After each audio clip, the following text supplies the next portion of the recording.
नमस्कार, news state Madhya Pradesh Chhattisgarh में आपका स्वागत है। मैं हूं आपके साथ लोकेंद्र त्यागी। आपके मुद्दे में आज बात कोरोना की और हमारे जनप्रतिनिधियों की लापरवाही की, जिनकी वजह से भी हम कह सकते हैं कि कोरोना का ग्राफ लगातार बढ़ रहा है। हालात इतने खराब हो रहे हैं कि सख्ती बढ़ाने की बात भी हो रही है, लेकिन हमारे जनप्रतिनिधि कोरोना गाइडलाइन की खुलेआम धज्जियां उड़ा रहे हैं। कोई ओबीसी आरक्षण रद्द होने पर धन्यवाद रैली करता है और कोविड नियमों की धज्जियां उड़ाता है, तो किसी के लिए जावेद हबीब का विरोध कोरोना के प्रोटोकॉल से ज्यादा बढ़कर है और लोग सड़कों पर आ जाते हैं।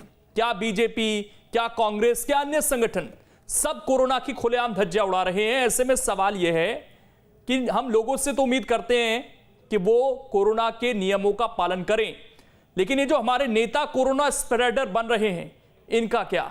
आज इसी पर करेंगे चर्चा। कुछ खास मेहमान भी हमारे साथ जुड़ेंगे, लेकिन उससे पहले आज की रिपोर्ट आप देखिए।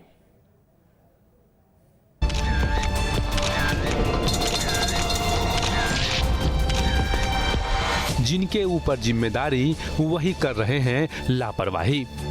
जी हां, मैं उन जिम्मेदार व्यक्तियों की बात कर रहा हूं जो सुबह शाम लोगों को सतर्क रहने और कोरोना गाइडलाइन का पालन करने की सलाह देते हैं।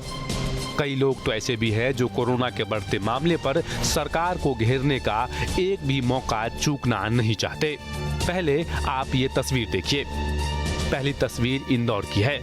इस तस्वीर में पब्लिक भी है और पब्लिक के लिए कोरोना गाइडलाइन जारी करने वाले सरकार के सहयोगी भी। दूसरी तस्वीर ग्वालियर की है, जिसमें आप उस विपक्ष को देख रहे हैं जो कोरोना के बढ़ते मामले पर सरकार की निंदा तो करते ही हैं, साथ ही लोगों को गाइडलाइन पालन करने की सलाह भी देते हैं। आपने दोनों तस्वीर देख ली। अब इस पर पक्ष और विपक्ष की प्रतिक्रिया भी सुन लीजिए। देखिए, भारतीय जनता पार्टी अक्सर से कोविड जो प्रोटोकॉल है उसका पालन करती है। आपने देखा होगा कि हमारी जो बैठकें हैं, जो मीटिंग्स हैं, वो सब वर्चुअल चल रही है। प्रवक्ताओं की जो बैठक होती है वो भी वर्चुअल होती है। तो मुझे लगता है कि हम कोविड जो प्रोटोकॉल है उसका अक्सर से पालन कर रहे हैं। मैं पूरी तरह कहना चाहूँगा, मैं बहुत खुली बात करता हूँ, राजनीतिक दलों को भी कोरोना गाइडलाइन का पालन करना चाहिए और विशेषकर सत्ता से जुड़े लोग जो इस गाइडलाइन को जनता तक पहुँचाते हैं, उनकी जिम्मेवारी अधिक है। प्रदेश में कोरोना के केस लगातार बढ़ रहे हैं। तीसरी लहर में पहली बार एक दिन में 6 लोगों की मौत हुई है। कुल मिलाकर देखें तो हालात दिन ब दिन बिगड़ते जा रहे हैं।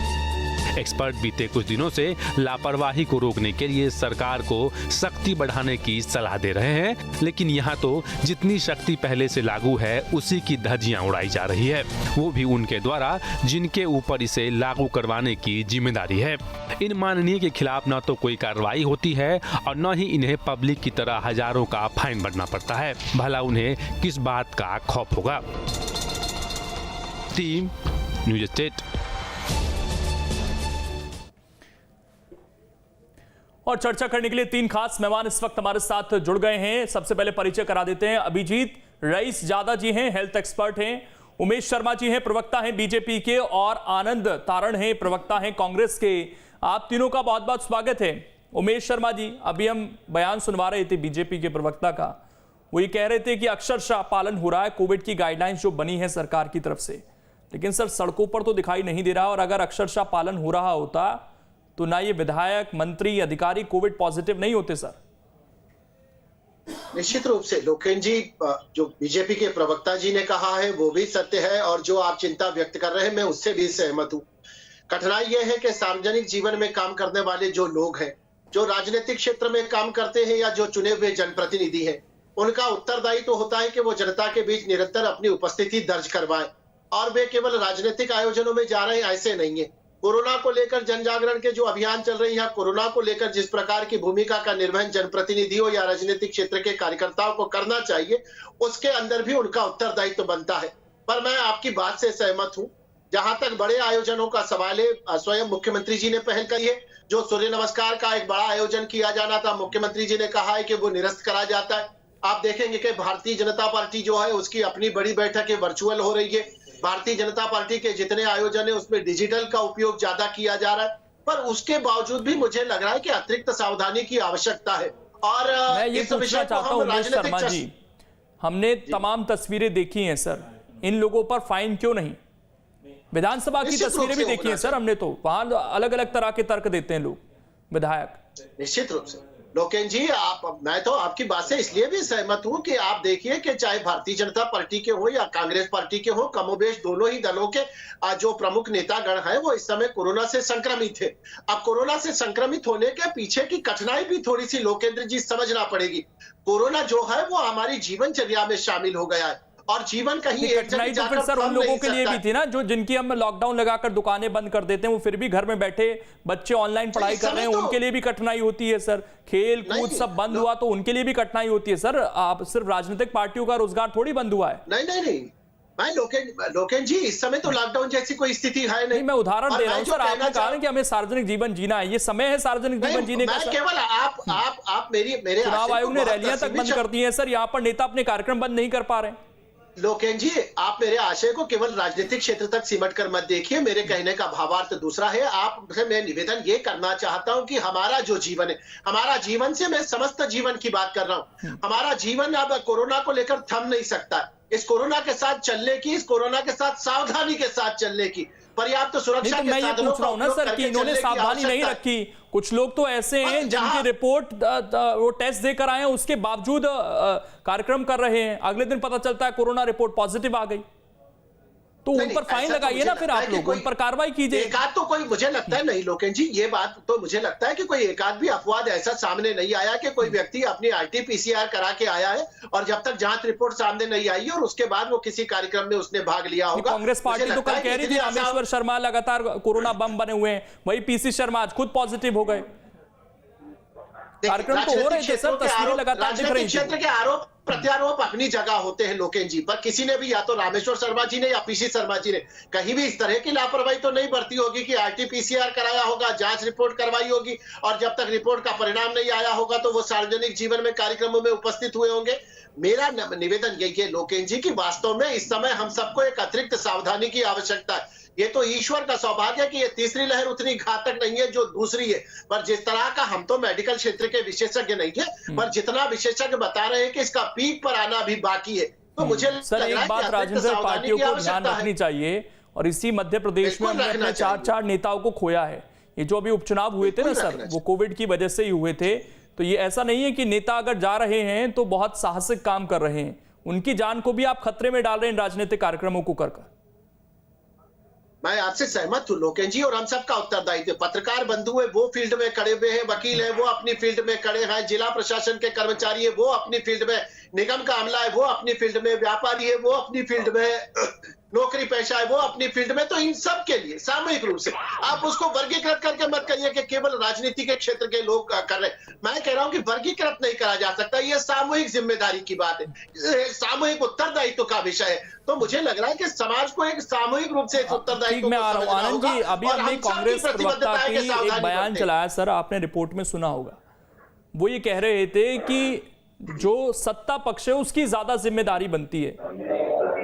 अब अगर सत्ता पक्ष में आप लोग नहीं है तो आपको खुली छूट है, बता सकते हैं। मैं आ रहा हूं सर, मैं आनंद जी से ही सवाल ले रहा हूं, आनंद जी से ही सवाल ले रहा हूं मैं, तो क्या कांग्रेस पार्टी को यह छूट है कि वो OBC के मसले पर कार्यक्रम करें, उनके NSY के कार्यकर्ता जाकर धरना प्रदर्शन करें, ये समय है सर इन सब चीजों का? नहीं, देखिए जवाबदारी सबकी है और कोई भी व्यक्ति अपनी जवाबदारी से नहीं बच सकता। लोकतंत्र है, निश्चित रूप से लोकतंत्र में हर आदमी को अपनी अभिव्यक्ति का अधिकार है, लेकिन अभिव्यक्ति की अधिकार तब है जब सामान्य स्थिति हो। लेकिन आज जो बातें हम कर रहे हैं, हम भारतीय जनता पार्टी के प्रवक्ता महोदय की भी सुन रहे थे, तो ये जो अभी आपने एक बात बोली कि जवाबदारी तो निश्चित रूप से राजा की होती है।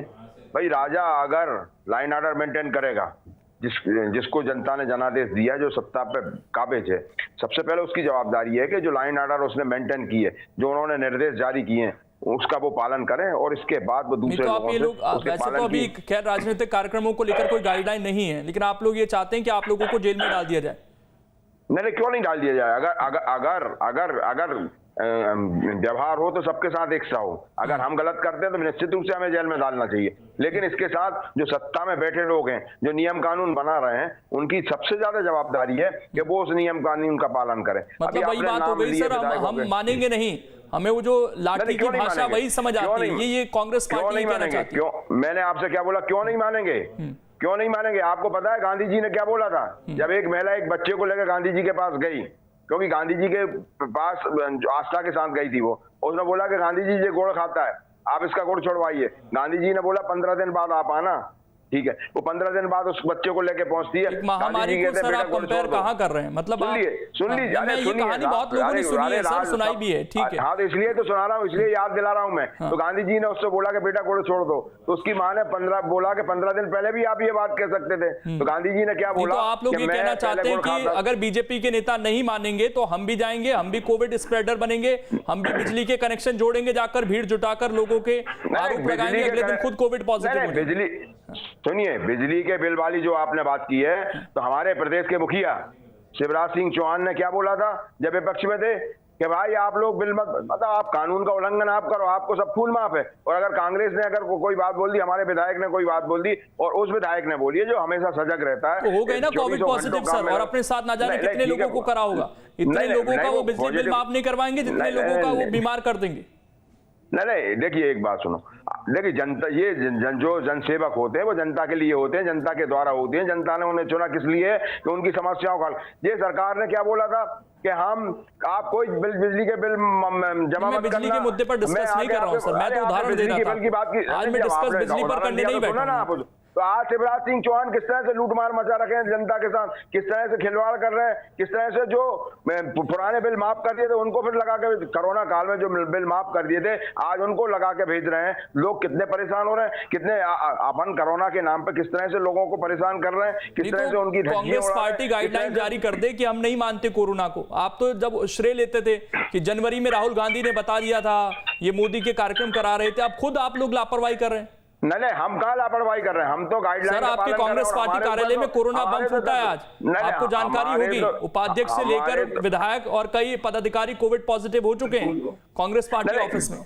नहीं, जो मैं एक बात बोल रहा हूँ, मैंने आपसे क्या बोला कि जो इन सब चीजों का पालन नहीं करेगा निश्चित रूप से उनको इन सब चीजों की खमियाजा भुगतना पड़ेगा। मैंने इस बात की वो तो नहीं की कि नहीं उन्होंने बहुत अच्छा किया है, निश्चित रूप से सबको पालन करने चाहिए। मैंने स्टार्टिंग में ही बोला था कि हम सबको गाइडलाइन का पालन करने चाहिए, जो प्रशासन ने शासन ने गाइडलाइन बनाई है उसका हमें पालन करने चाहिए, लेकिन पालन सबसे पहले उन लोगों को करने चाहिए जो बना रहे हैं। अगर हम बना रहे हैं और हम ही पालन नहीं कर रहे तो दूसरा कैसे? सरकार ने बहुत साफ कर दिया ना सर, सरकार ने तो कह दिया है कि हम पाबंदियां नहीं लगाएंगे, ये आम लोगों के ऊपर है कि वो पालन करें। अब आम लोग अगर कांग्रेस पार्टी के मास्क नहीं लगाना चाहते, खैर मास्क पर तो जुर्माना है, लेकिन फिर भी अगर आप पालन नहीं करना चाहते तो घर घर जाकर थोड़ी मास्क लगाया जाएगा आप लोगों के, कांग्रेस पार्टी के दफ्तर में थोड़ी मास्क लगाया जाएगा, वहां पर तो आप लोगों को सावधानी रखनी है। नहीं, अकेला क्या कांग्रेस पार्टी का? आप बार बार एक ही बात बोल रहे हैं, कांग्रेस पार्टी का नाम ले रहे हैं क्या? भारतीय जनता पार्टी के या दूसरे राजनीतिक दल जो मैंने उनसे सवाल पूछे, शायद आपने सुना नहीं, मैंने 4-5 सवाल जो आपसे मैं भी आपसे वही बोल रहा हूँ, सबकी नैतिक जवाबदारी है, सब उसमें दोषी है। सबकी जिम्मेदारी सर आप थोड़ी लेने बैठे हैं, आप कांग्रेस पार्टी के लीजिए ना, गलती हुई उन विधायकों से। मैं तो सभी की बात कर रहा हूँ, मैं जनप्रतिनिधि के नाते बात कर रहा हूँ, सब में हम भी जब आम लोग लापरवाही करेंगे तो सर उनसे भी, उनको भी हम रोकते टोकते हैं, हमारे रिपोर्टर्स लगातार फील्ड में रहते हैं, कांग्रेस में सभी नेताओं को भी। अरे भाई, इस देश जब ये देश आजाद हुआ था तो सभी के साथ ठीक। अभिजीत जी, कांग्रेस पार्टी ने थोड़ी, पूरी जनता ने सहयोग दिया था। दिक्कत यही है हमारे साथ कि आम लोग तो आम लोग नेता मानने के लिए तैयार नहीं है सर, और ये सेकेंड वेव में हमने अपने 3 विधायकों को, एक सांसद को खोया है, उसकी वजह से उपचुनाव हुए। ऐसा नहीं है कि नेताओं को अगर संक्रमण हुआ तो वो बच गए, ये गलत फहमी रहती है कुछ लोगों को कि नेता इनको बेहतर इलाज मिल जाएगा, लेकिन उसके बावजूद भी कई नेता हमने खोए हैं, और देश भर में तो बहुत सारे नेता खोए हैं हमने, उसमें कई मंत्री भी शामिल रहे हैं, लेकिन उसके बावजूद मानने के लिए तैयार नहीं है सर। जी, बहुत ही अच्छा प्रश्न है। सबसे पहली बात यह है कि 2 साल में समझ में आ गया कि जो ओमिक्रॉन आ रहा है ये दुनिया का आज तक का सबसे संक्रामक, दुनिया में कोई रेस्पिरेटरी इन्फेक्शन, फेफड़े का इन्फेक्शन इससे ज्यादा संक्रामक आया नहीं है।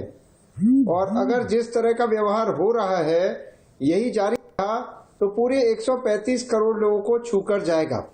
पिछली मीटिंग जब हमने करी थी तो उस समय 18,000 केस रोज आ रहे थे देश में, और अगले 14 दिन में 2.5 लाख केस रोज आ रहे हैं। राजनीतिक कारण कुछ भी हो, प्रतिबद्धताएं कुछ भी हो, लेकिन व्यक्ति का जीवन जा रहा है, आम आदमी का जीवन खतरे में आ रहा है। डॉक्टर्स दुनिया भर के पॉजिटिव हो जा रहे हैं, फिर भी ये जो रैली करने वाले हैं या मंदिर जाने वाले हैं या सामाजिक सरोकार का पूरा निर्वहन कर रहे हैं, उनमें बहुत जल्दी इनको डिजिटलाइज करने की जरूरत है, वर्चुअल रैली की जरूरत है।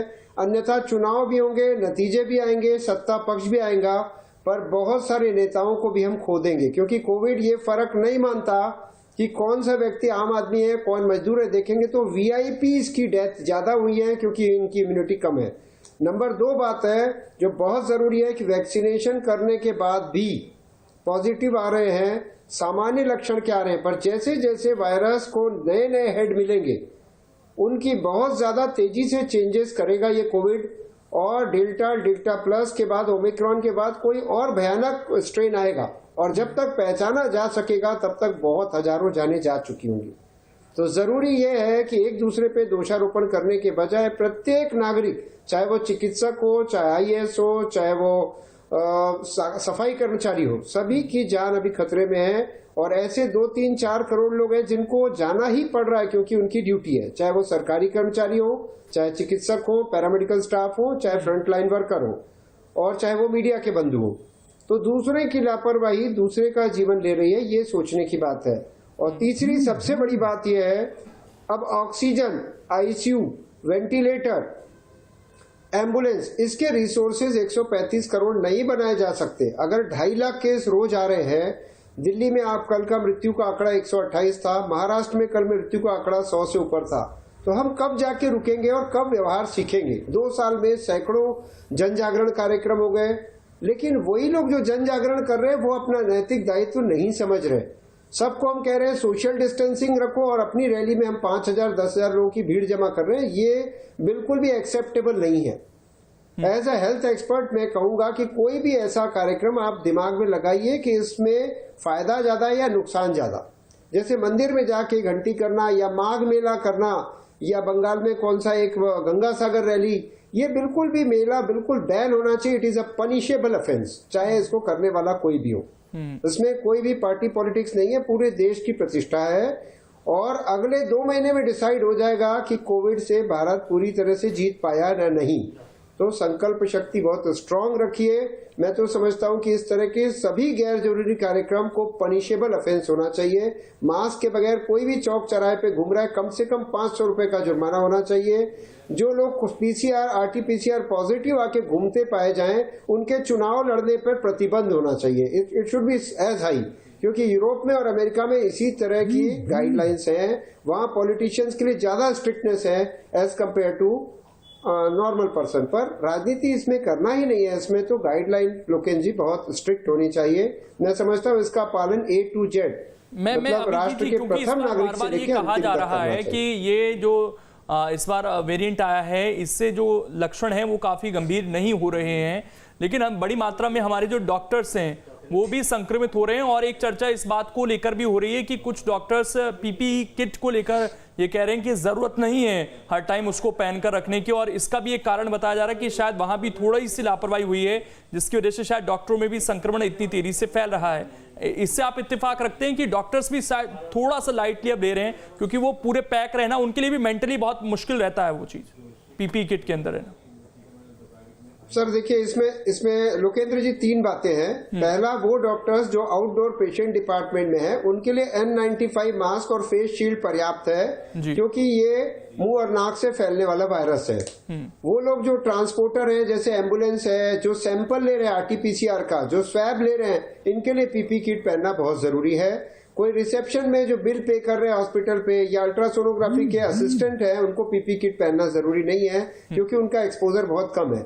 किंतु जो लोग आईसीयू में ट्रीट कर रहे हैं, वेंटिलेटर में कर रहे हैं, ऑपरेशन कर रहे हैं, एनेस्थीसिया दे रहे हैं, या फिर एंडोस्कोपी कर रहे हैं, क्योंकि इसमें वायरस का बहुत बड़ा स्पॉट, बहुत बड़ा हिस्सा जो एक्सपोजर है वो डॉक्टर के या पैरामेडिकल स्टाफ के पास जाता है। तो ऑपरेशन थिएटर के अंदर, आईसीयू के अंदर वेंटिलेटर के आसपास आईसीयू के कोविड पॉजिटिव कंफर्म पेशेंट के लिए पीपी किट अनिवार्य है, किंतु हॉस्पिटल में अंदर घुसने वाले हर व्यक्ति के लिए पीपी किट अनिवार्य नहीं है, क्योंकि पीपी किट को डिस्पोज करना बहुत जरूरी है। इसका पहनने उतारने का एक खास ट्रेनिंग होती है, क्योंकि वायरस इस पीपी किट के पूरे चारों तरफ बैठ जाते हैं। तो अगर उसमें हमारा हाथ टच हो रहा है और वो हाथ मुंह और नाक पे हो रहा है तो पीपी किट खुद एक इन्फेक्शन का सोर्स बनता है।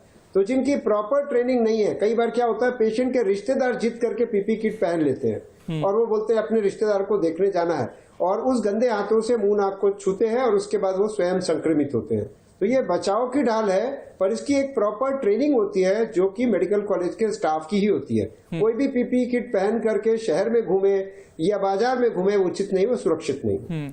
उमेश शर्मा जी, एक चीज है कि मध्य प्रदेश में तो सर कोई चुनाव भी नहीं है, उसके बावजूद कुछ गैर जरूरी चीजें यहां पर दिखाई दे रही हैं सर। जैसा कि अभी कुछ दिनों पहले मशाल जुलूस निकाला गया प्रधानमंत्री की सुरक्षा को लेकर, वो इतना जरूरी था क्या सर? उसमें हमने देखा कि कोविड की गाइडलाइंस का उल्लंघन हुआ खुले तौर पर। फिर पूजा पाठ के जो कार्यक्रम चले उसमें हमने देखा कि खुले तौर पर उल्लंघन हो रहा था। तो ये तो सर चुनाव नहीं चले, चुनाव में तो आप लोग ये कह देते हैं कि मजबूरी है हमारी जाना, हालांकि अब तो चुनाव में भी रोक लगा दी है चुनाव आयोग ने। उसके बावजूद मध्य प्रदेश में इतनी सक्रियता नेताओं की, कुछ दिन हम नहीं रह सकते क्या 1-2 महीने बिना नेतागिरी करे? लोकेश जी, एक तो मध्य प्रदेश की सरकार ने पर्याप्त प्रतिबंध घोषित करे हैं। ये भी सुनिश्चित करा गया है कि विवाह समारोह में 250 से अधिक लोग नहीं होंगे। प्रतिबंध तो इस बात पर भी लगाया गया है कि शव यात्रा में 50 से अधिक लोग नहीं होंगे। और जो आपने एक चिंता व्यक्त करी है कि मशाल जुलूस निकाले गए या धार्मिक आयोजन करे गए, लोकेंद्र जी, कुछ मुद्दे ऐसे होते हैं कि जो बहुत ही भाव विहल कर देने वाले होते हैं, विचलित कर देने वाले होते हैं। पर आप देखेंगे कि चाहे मशाल जुलूस हो या पूजा पाठ के कार्यक्रम हुए, कहीं भी 200-250 लोगों से अधिक का जमावड़ा नहीं करा गया। क्योंकि देश के प्रधानमंत्री की जान से खिलवाड़ का विषय है नेताओं के अंदर कि जहां कैमरा दिखता मास्क नीचे आ जाता है।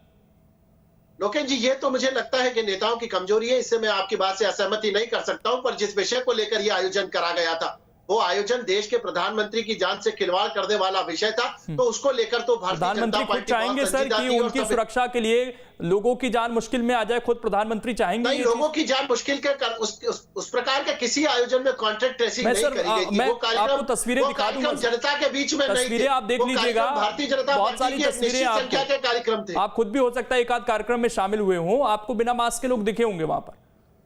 भारतीय जनता पार्टी का कार्यकर्ताओं का वो कार्यक्रम था और उसमें भी एक अधिकतम संख्या का निर्धारण करा गया था कि 100 से 75 से 80 से अधिक लोग आवश्यकता से जुटेंगे नहीं, सबके चेहरों पर नहीं था। पर्याप्त सावधानियां बरती गई थी लोकेंद्र जी। पर मैं फिर आपकी बात से सहमत हूं कि हमको अभी और अतिरिक्त सावधानी की आवश्यकता है। जो अभी डॉक्टर साहब बता रहे थे वो सारे हालात बहुत भयावह और चिंताजनक करने वाले हैं। तो मुझे लग रहा है कि हमारे पूरे समाज का ये सामूहिक उत्तरदायित्व है और मैं भारतीय जनता पार्टी की ओर से आखिरी रिएक्शन आनंद जी आपसे ले लेता हूं, मेरे पास समय थोड़ा सा कम है इसलिए रोक रहा हूं। आनंद जी, ये जब तक फोटो खिंचवाने की बीमारी नहीं जाएगी नेताओं की तब तक तो पालन नहीं होगा सर, और जो ये 4-5, 10-20 लोगों की भीड़ जरूरी है तब तक माहौल नहीं बनता नेताओं का। नहीं, एक बात और है ना, ये क्या वोट बैंक बढ़ाने के लिए ये सब कर रहे थे आयोजन, धार्मिक आयोजन या रैली निकाल रहे थे?